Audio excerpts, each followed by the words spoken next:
J Moore Reviews, the best power reviews thus far. I got the best power reviews this far. Watch my reviews, YouTube, J Moore Reviews, best power reviews, and much more. Empire, the Deuce, food, you know what we do. I got the best power reviews thus far. Yo, I got the best power reviews thus far. J Moore Reviews, the best on YouTube. Check it out and get a good laugh. Then subscribe real quick. Next thing you know, you'll be addicted. J Moore Reviews. I got the best power reviews thus far. Check out my new Empire Reviews. J Moore Reviews. Yo, J Moore Reviews. The best thus far. Bar. What's up, everybody? This is Jay, and welcome to my J Moore Reviews Power Origin Stories, The Rise of Dre. Remember to subscribe to my channel. Also click that like button. I'm trying to get 25 likes for this video. And don't forget to support me on Patreon and also on PayPal. The links is in the description box below. Now, not too much is known about the backstory of Dre and where he comes from and what he's been through. It kind of sort of picks up that he met Kanan while in jail. But what could be assumed is that he comes from somewhat of the same neighborhood that they were all from, because he kind of relocated to that neighborhood or popped up in that neighborhood out of getting out of jail. And by him being in jail, we can also see that he was also a grimy hood cat, did dirt, whatever it took pretty much to make it in the streets. And they never said what his charge was, what landed him in jail. So it's always been kind of a mystery what had happened and how he ended up in jail. But what is known is that he was in jail, and one thing led to another, to the point where some cats was about to end him, take his life. And if it wasn't for Kanan stepping up for him, Dre would be dead. And so, because Kanan saved Dre's life while in jail, Dre owed him. And then Dre also, being a young dude at the time, was kind of scared and influenced by Kanan as an OG. And so he listened to him, and he allowed Kanan to hold a position of influence over him. And so once he got out, the first thing he did was try to link up with Kanan and, try to get some type of plug into the game to make money, do whatever Kanan asked. And so the way that we first were introduced to Dre is that Kanan was looking to sabotage Ghost when he got out, and it didn't go right. Pink Sneakers wasn't able to kill Ghost. She ended up shooting Holly. And so what happened was, Ghost was hot on the trail looking for Pink Sneakers because he was going to find her and interrogate her and find out who hired her. Was it Roller or was it someone else? And so Kanan was in a frenzy to try to have Pink Sneakers disappear before Ghost got to her. So what he did is he used his own son to get information just through basic conversation to find out where Ghost was staying in Florida. And once he found out, he called Dre. We see Dre, first thing we see is him working on his bird cage. He was lifting weights, and he was trying to get his little swole on.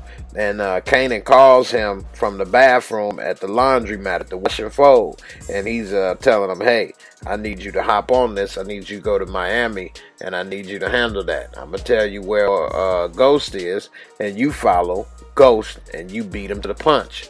And so, since Ghost didn't know who Dre was, or had no idea that he was following him, that gave Dre the upper hand. And so Dre took his marching orders, and like a good soldier, a good foot soldier, he was on the move. And so he had that big ass nose, which allowed him to sniff out anything that needed to be done, and get hot on the trail like a bloodhound of Pink Sneakers. and so he used that to his advantage. So once he got down to Miami, he was incognito. He had his hat down low, and he was just, playing it cool like any old brother down in Miami. And at the same time, he had his eyes on Ghost, and he was watching the situation. And when the time was right, he struck. And so while he was down there, he eventually saw Ghost and was following Ghost, and Ghost led him to Pink Sneakers. And once that nose got a whiff of that, he had that scent, just like a bloodhound. It was over for. He was going to end her life. And so that Schneige always knows. The nose always knows. And so KRS-One was hot on the case. So Pink Sneakers went to across the street to get something to eat. And Ghost was already in the neighborhood he was looking for. And while she was ordering her food, Ghost was sitting in the background. And he had his eye on her. So, the situation was real close because he was about to get her. And so she didn't realize it until she just happened to look in the mirror. And Ghost had already seen her, and he was on the trail. But he let the menu down to let her know, to see her reaction. If she reacted funny, then that was her. And if she didn't act like it was nothing, then he wouldn't have been 100% positive. But once she saw him in that mirror, she canceled that order, and she got the hell out of there. And so right then and there, he knew it was her. But he was with Angie, so he had to play it cool. Once she ran outside, she thought she was about to get away. She had to jump on him, but there was Dre waiting for her. And so what she had to do is she ran as fast as she could, tried to go through this one spot where this gate was and lock out. But once she realized it was a dead end, she tried to come down. Dre was right there waiting for her and played a little poker and poked her in the belly with the little knife, stabbed her up, and that was all she wrote. She never had a chance. And so he was hot on the trail. And that was how he first came into the series. Second time we really saw him making his influences working with Kanan. He was one of Kanan's henchmen, his right-hand man, and he was trying to help Kanan take over Ghost's organization, and he was trying to convince Kanan to let him kill Ghost instead of have Sean do it, because he felt like Sean wasn't going to be able to get the job done, and he would be the main one to do it. So he was actually more of a murderer-killer kind of dude at first, and he kind of became more of a button-up kind of guy later on as the show went on. He was told by Kanan, you work the angle of Ghost, and I'm going to work the angle of Tommy. And so what he did was he tried to get in good with Ghost, tried to tell him, hey, I want to get out the game. I got a daughter. Let me try to work with you, Kanan. He ain't got no direction. But originally, that was all part of the plan in the first place. He wanted to say all of that stuff to make it, sound good, so that Ghost would let his guard down and bring him in. But Ghost been around the block too many times, so he didn't fall for it too easy. But eventually, Ghost came into a point where he needed somebody. And so that's when he came and, chose to bring Dre under his wing. And when he needed the money faster because he was under, pressure from Milan, then Dre was able to get the money faster from the streets and get it to him. And he started to respect Dre for what he could do on the streets. But at the same time, Dre was still under Kanan's hand. And so Dre was ready to cut his body up. And Ghost didn't even know. They was expecting Sean to kill Ghost, and they was going to cut his body up. He had the sawzall and everything ready. And if it was only because Sean wasn't able to pull it off that he didn't chop him up and toss him in the dirt and call it a wrap.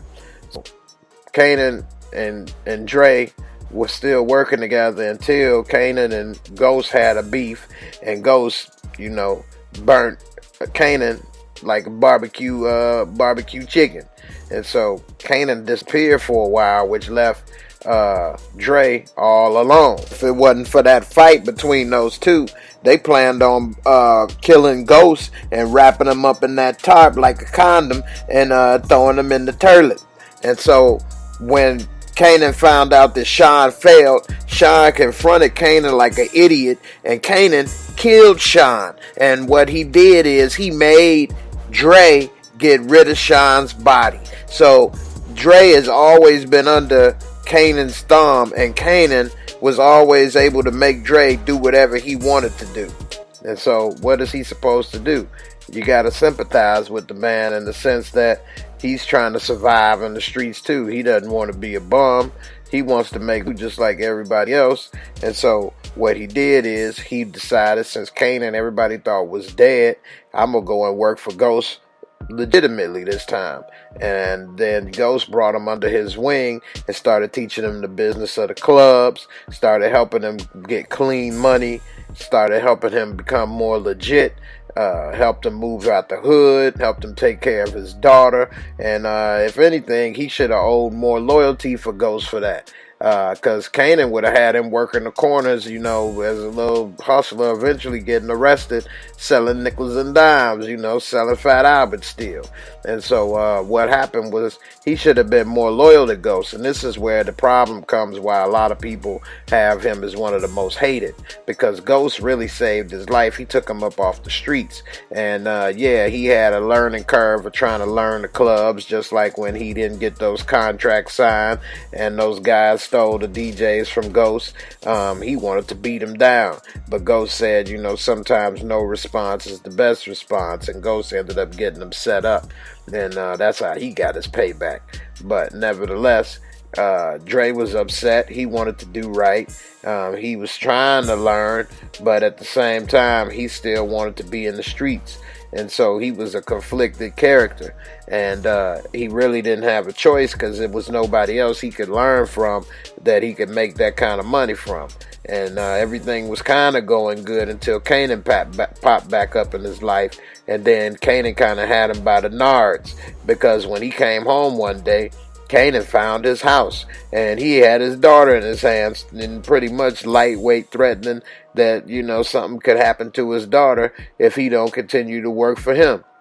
And so now he was the first one that knew Kanan was alive, but if he said something, he was in fear that Kanan may kill his daughter. So he was conflicted. I guess he didn't trust Ghost enough to protect him and watch his back, so he didn't say anything, and so he allowed himself to be manipulated by Kanan.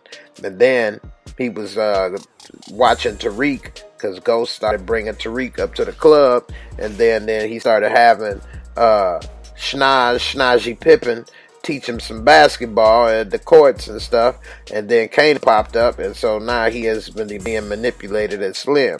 Then he didn't tell Ghost. He didn't tell Tariq who he was. And then to make matters worse, Tariq started hanging with him, getting his lean on, and he tried to tell Tariq leave him alone, but it was too late. He already had a taste of that liquid sugar.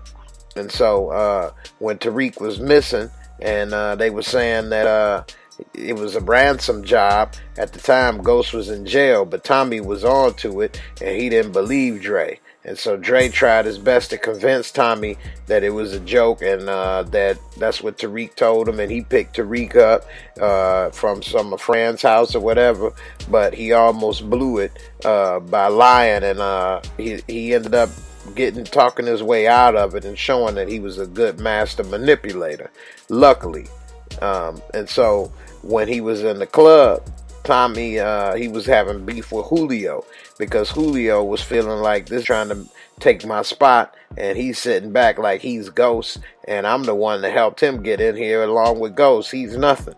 And so Dre felt that if I want to really get to be the next Ghost while Ghost is in jail, I'm going to have to get rid of Julito. Plus, Julio knew that he was selling dope out of Truth, and he knew Ghost wasn't down with that, and he told him don't go with that, but he knew that Dre was doing it behind his back, so it was only a matter of time before they had a standoff over that anyway. And Dre was trying to make money, he was trying to do his own thing, and there was no way in the world that he was going to let Julio stop his flow, because you can't knock the hustle, know what I mean? And so what Dre did is he arranged for the demise of Julio. And so what he did was he arranged for Julio to get set up, which is another thing that made Dre look dirty and why he's one of the most hated characters on the show, because he set up Julio and he ended up getting Julio killed. He got his neck peeled, and then he ended up getting some neck respect. And so what happened was Dre set him up to the point where it made him look like he didn't have anything to do with it, except for the fact that they carved out that piece of his neck, that's 713, which made it look like Taínos. He told the guys don't do that to make it look gang related, but they messed up. And so Tommy had saw that, and so then Tommy was threatening to kill Dre. And so Dre, once again, he was able to see he can talk his way around Tommy and manipulate Tommy, because Tommy wasn't quick-witted enough to deal with what Dre could throw at him. And so he ended up finding some fall guy with the Taínos and pointing them Tommy's way. And although Tommy killed him, Tommy didn't exactly believe that one dude could kill Julio, but it was enough to satisfy him for the meantime. And then some other problems was able to arise that he was able to keep Tommy cool. Plus, Tommy was too busy hyped up on that booger sugar to keep his head straight long enough to figure out that Dre was manipulating him the whole time and undermining his whole crew. He knew all Tommy's every move. He knew the warehouse. He knew all his crew members. He knew everything. And Tommy was too high, too hyped up, too distracted to take control of his organization. And what Dre is that he basically stole the organization from Tommy right from underneath him. He had the warehouse with all the dope that Tommy had burned to the ground, which left Tommy in trouble with the Chicago Connect and put Tommy's life in danger. He also convinced all of the crew that Tommy had wasn't on straight and it's best to go and work with him. And then he, behind Tommy's back, he brokered the deal with the Jimenez, and so now he's convinced them to work with him instead of Tommy, even though they probably don't trust Dre, because that's pretty shady to go behind the guy that brought you in's back and broker a deal with them. But at the same time, they did, and they working with him, although they kind of a little hesitant, and it's a little shaky what's going on. And then when the priest, Father Feelgood, realized that what was going on, and he told Dre he don't want to work with him no more, Dre did the ultimate, and he killed him. So not only did he burn Tommy's warehouse down and steal the organization from him, he killed the priest. He killed Julio. He brokered the deal with the Jimenez behind his back. He's trying to steal truth from underneath Ghost, underhanded behind Ghost's back. He's just all around shady, and he's trying to take over. And like he told Jimenez, he won't be the biggest dope dealer in New York City. And he's going about it, but he has done nothing but burn bridges and create so many enemies that it's just going to overwhelm him now. He has no real people that's going to back him up. That crew, that half-ass crew that he got, in the end, they're going to switch sides like water slid his ass when the heat come around the corner. So it's going to be interesting to see how that works out. And the whole time while he was being shady and digging himself a hole, backing himself in the corner, he was being hit by Kanan based off of information that he didn't tell Ghost or Tommy, that Ray and Tariq and Kanan was still alive and manipulating Tariq. He never told them that was happening. And so by default, he chose a side, which was Kanan. And so all the stuff that happened could have been prevented if Dre would have opened his mouth and just straight told Tommy that Kanan was alive and he was back in town, but he didn't. If he would have told Tariq Kanan was alive and that's Kanan, that ain't Slim, but he didn't. And so in the end, he has no friends other than his half-ass crew, and we'll see what else. Christo's balls. He had Christo's balls in his pocket, but we'll see if them balls will shrivel up once the heat come around the corner. It'll definitely be interesting to see. As far as love interest, other than Christo and his balls, we ain't seen him with nobody else other than maybe Karen Bassett, but she may be too much woman for him. He may not be ready for that. We'll see. He ain't kissed nobody, did nothing. Even when he was in the Club Truth and he was running everything with all those fine women, he never made a pass, never even attempted to. Yeah, I mean, he never tried to get his Weinstein on, if you know what I mean. And then when he's working with the Jimenez, he's scared of her, so he'll never attempt to do anything with her. So we don't know. He's kind of a one-dimensional character, which is shady as fuck. But anyway, we'll see how it ends up. In the end, he's kind of backed himself in a corner. He's got the three of the most ruthless, cold-hearted people against him right now, which is Kanan, Ghost, and Tommy. They know his every move. They know what he's built around. And he only has an alliance with Crystal Balls and with the Jimenez, but we'll see how fragile those alliances are when the Heat come around the corner. This pic shows that maybe they had some type of meeting or something in season 5 where he's trying to manipulate Ghost and Tommy, maybe try to play sides and split them up against Kanan. It'll be interesting to see how it all plays out when season 5 comes out. In the end, these 4 men make the show pretty much revolve and keep it going. Yeah, the ladies have great roles in the show as well, but without these 4, the show wouldn't be what it is today.